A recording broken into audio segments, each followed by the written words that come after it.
소질이 있는 것 같다라고 하셔서 시뮬레이션으로 바꿨고요. 한국으로 들어왔는데 졸업과 동시에 분야가 접히는 종합기술원에 입사를 하자마자 원장님이 바뀌었습니다. 과제가 접히고 전환 배치를 결정이 나서 반도체 연구소에 3D 모델링 계속 하고 싶었거든요. 근데 네, 안녕하세요. 한국에너지기술연구원에 있는 이재현입니다.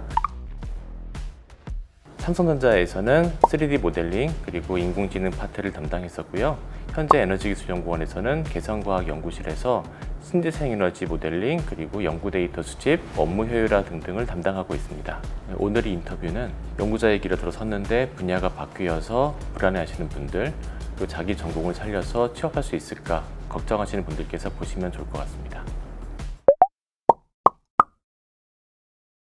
처음에 제가 하고 싶었던 전공은 철강이었습니다. 그래서 포스코에 많이 가는 연구실에 진학을 했었는데 당시 키스트의 교수님의 후배께서 계셨어요. 그 박사님께서 같이 일할 학생을 보내달라고 하셔서 연구실에 합류를 하게 됐었고요. 결과적으로 철강과는 굉장히 멀어진 방막 관련된 연구를 했었습니다. 그때 심경의 변화는 사실 없었습니다. 왜냐면은 철강 쪽에 큰 뜻이 있는 게 사실 아니었고 새로운 기회가 주어졌다는 생각에 재밌겠는데 라는 생각으로 시작을 했습니다.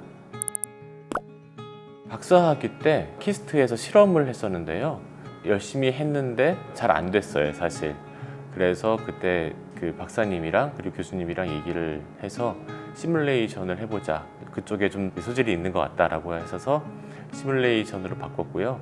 시뮬레이션을 이제 하다 보니까 다른 분들이 잘 만들어준 툴을 썼거든요. 그러니까 뭔가 전자레인지에서 음식을 데우기만 하는 느낌이 들었어요. 내가 요리사라고 해서 내 요리를 내놓고 있는데 사실상 전자레인지만 돌린 느낌이 나니까 뭐랄까 연구자로서 목마름이 있어서 그래서 박사학위를 하나 더 하게 되었습니다. 그래서 그 당시에 하던 연구 주제를 넓히는 방향으로 전자현미경을 더 추가로 공부를 했고요. 전자현미경을 공부를 하고 이제 두 번째 박사학위를 하고 한국으로 들어왔는데 바로 그 직전에 삼성전자 하드디스크 사업부가 시게트에 매각이 됐습니다. 박사 학위자로서는 가장 치명적인 졸업과 동시에 분야가 접히는 일이 발생을 했고요.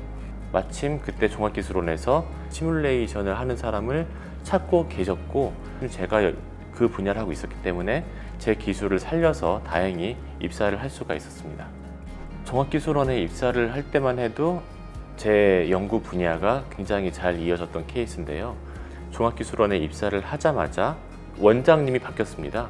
철저하게 실리 위주의 그렇지 않은 것들은 다 연구를 과제를 중단을 시키시고 그래서 저희 부서 같은 경우는 입사한 지 4개월 만에 과제가 접히고 또 넉 달 있다가 전환 배치를 결정이 나서 10월 1일부터 반도체 연구소에 근무를 하게 됐습니다. 그때부터 제 전공과는 많이 거리가 먼 곳에서 근무를 하게 됐습니다. 반도체 연구소에 들어갔을 때 M램 파트에 속해 있었어요. 사실 당시만 해도 M램이 제품화가 되기 전이었기 때문에 D램이나 플래시처럼 돈을 벌어주는 그런 일들에 비해서는 좀 비중이 작았습니다. 근데 당시 플래시 파트장께서 플래시를 하는 게 커리어에 좋을 것 같다라는 제안을 주셔서 사실 그 당시에 굉장히 큰 고민을 했습니다. 왜냐하면 이제까지 10년 넘게 있던 전공을 버리고 새롭게 완전히 반도체로 들어가는 길이었고 플래시에 대해서 저는 아는 바가 없었기 때문에 고민을 하다가 제안을 수락을 해서 들어가게 됐고요. 그때 때마침 플래시 파트에서 공정 시뮬레이션을 시작을 해보자 라고 했던 시기입니다. 그래서 그 가장 아랫부분에서 발생하는 공정 시뮬레이션을 진행을 했고요. 그 해 팀 내 컨퍼런스가 있었습니다. 거기서부터 좀 주목을 받아서 팀 내에서 약간 인정을 받기 시작하게 되었습니다. 그리고 3D 비주얼라이제이션으로 좀 확대가 되었습니다. 왜냐면은 반도체 소자가 3차원의 굉장히 복잡한 구조를 가지고 있거든요. 전체 그림을 다 3D로 그리자라고 하는 움직임이 당시 팀장님 지시로 시작이 되었고 3D 비주얼라이제이션 일을 했던 사람이 없었습니다, 팀 내에. 근데 제가 전자현미경에서 얻은 구조를 가지고 3D 모델링을 했던 경험이 있어서 손을 들고 지원을 했고요. 가장 기억에 남는 성과는 먼저 3D 모델링을 할 때 10년 전에 선배 형이 일 도와주다가 습득한 기술을 적용했을 때 기존에는 원인도 모르는 상태에서 그냥 안 된다라고만 알고 있었는데 이 데이터 파일을 다 열어보고 뜯어봤더니 제가 예전에 알고 있던 그 문제였고 그 문제를 해결했던 방법을 그대로 적용해서 100%는 아니었지만 상당히 진척을 이루었어요. 그때 뭔가 지나온 세월에 대한 보상을 받는 느낌이 들었고 팀 내에서도 이건 모두가 이거 원래 안 된 일인데 왜 하려고 그래 라고 했을 때 이거 되잖아요를 보여줘서 굉장히 기뻤고요. 이 와중에 알파고가 터졌고요. 그 다음 해 인공지능 파트를 만드는데 파트장이 필요한 상황이었습니다. 그래서 당시에 맨 처음 저를 발탁해 주셨던 플래시 파트장께서 저랑 같이 하자고 하셨어요. 근데 당시에 저는 3D 모델링으로 나름 뿌리를 내리던 상황에서 사실 이 3D 모델링 계속 하고 싶었거든요. 근데 빨리 배울 수 있는 관리자급이 필요하다 강하게 권유를 하셔서 그렇게 시작을 하게 되었습니다. 나름 인정을 받고 있는 상황에서 왜 나와야겠다 싶었냐면 돌이켜 봐도 똑같은 판단을 했을 것 같은데 반도체 회사에서 인공지능을 어떤 선장 역할을 하려면은 반도체를 굉장히 잘 알거나 오래 근무를 해서 아니면 인공지능의 전문가로서 인공지능에 대한 헤게모니를 제시할 수 있거나 전 당시 입사 5년 차였기 때문에 반도체에 대해서 잘 안다는 자신감이 없었고 저의 파트원들이 10년 이상 근무하신 분들이 있었기 때문에 이분들이 더 잘 할 거라고 생각을 했어요. 3년, 4년 뒤에.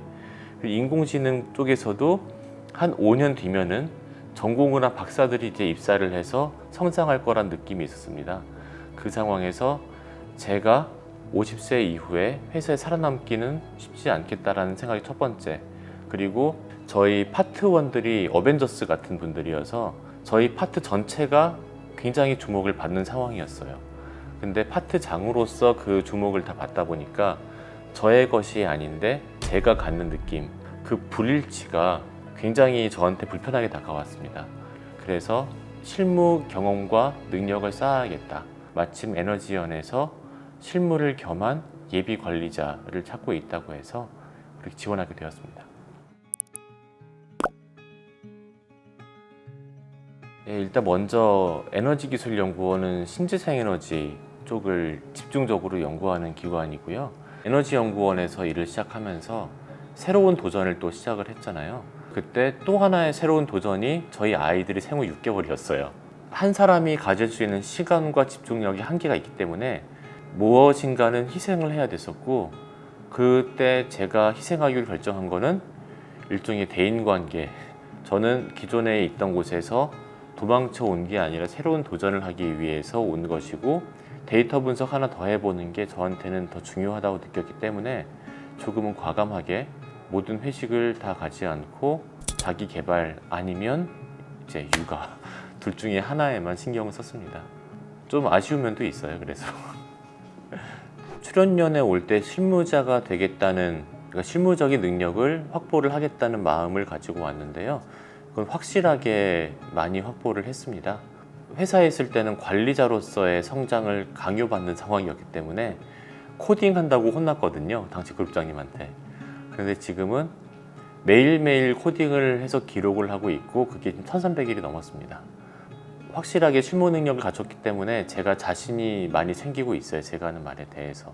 신재생 자원지도실 분들이랑 같이 했던 일들이 있었는데요. 그 도심 태양광 효율 같은 것들을 머신러닝을 통해서 좀 빠르게 계산해 보자는 움직임들이 계속 있습니다. 해당 데이터를 이제 협력업체 등과 그리고 저희 연구원에게 전문가들께 받아서 머신러닝 모델을 만들었었고요. 2019년도에 국토교통부 장관상을 받았습니다.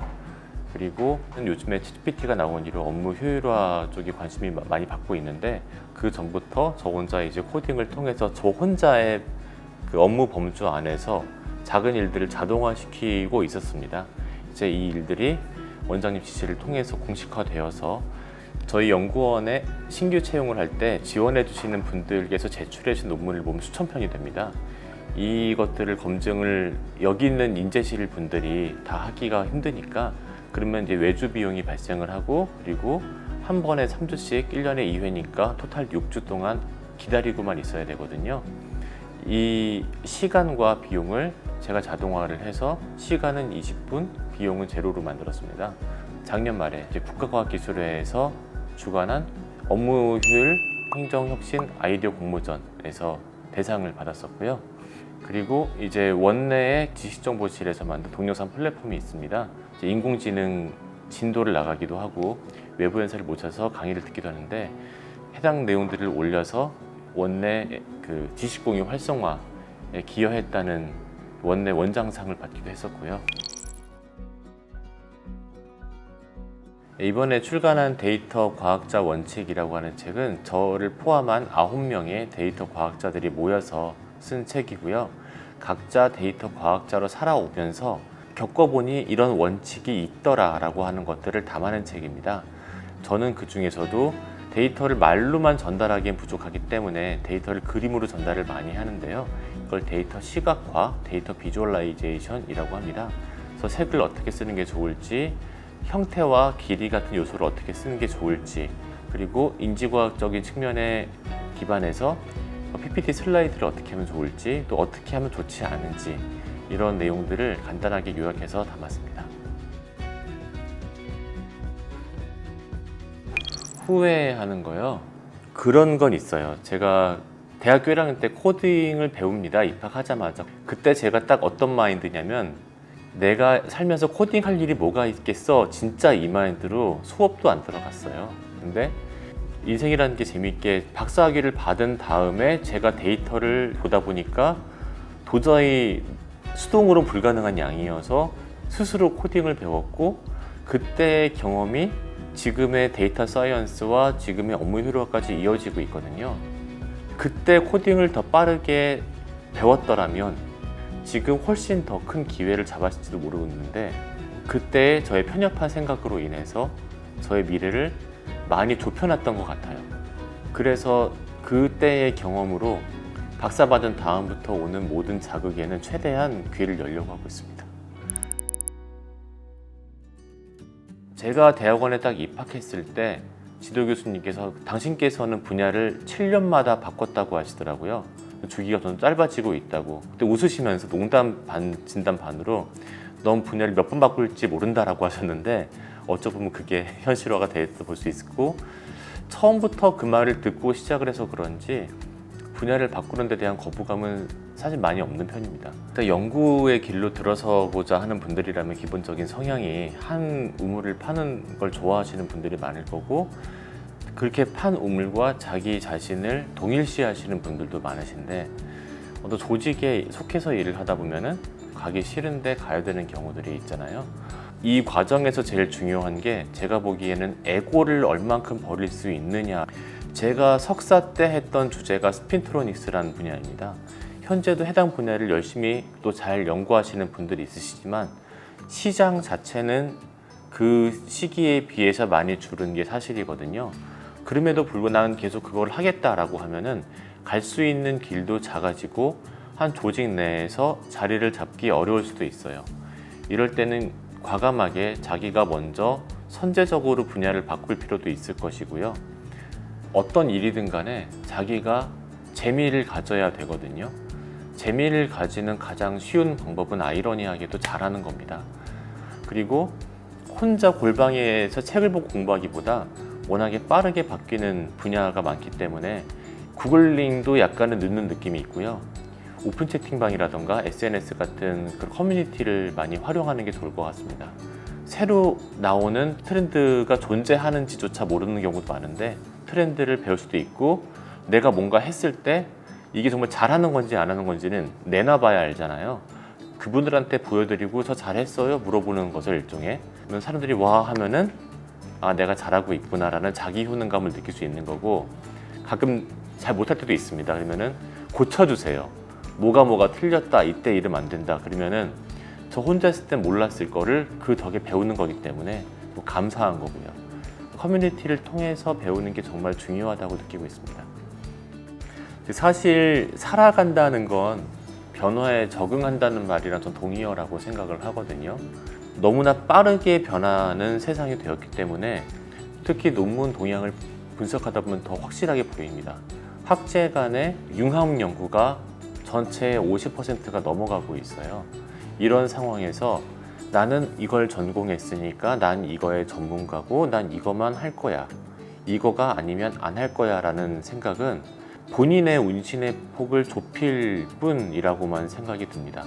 조금 더 넓은 마음으로 난 이거를 잘하니까 이거랑 뭘 붙일까? 또는 이거를 어디에 적용을 하면 더 큰 걸 만들 수 있지 않을까? 이런 생각을 가지고 좀 더 열린 마음으로 새롭게 나오는 기술들 그리고 변화하는 문화 이런 것들에 관심을 가지고 계속 스스로를 진화시켜 나가면 어떨까 생각이 듭니다.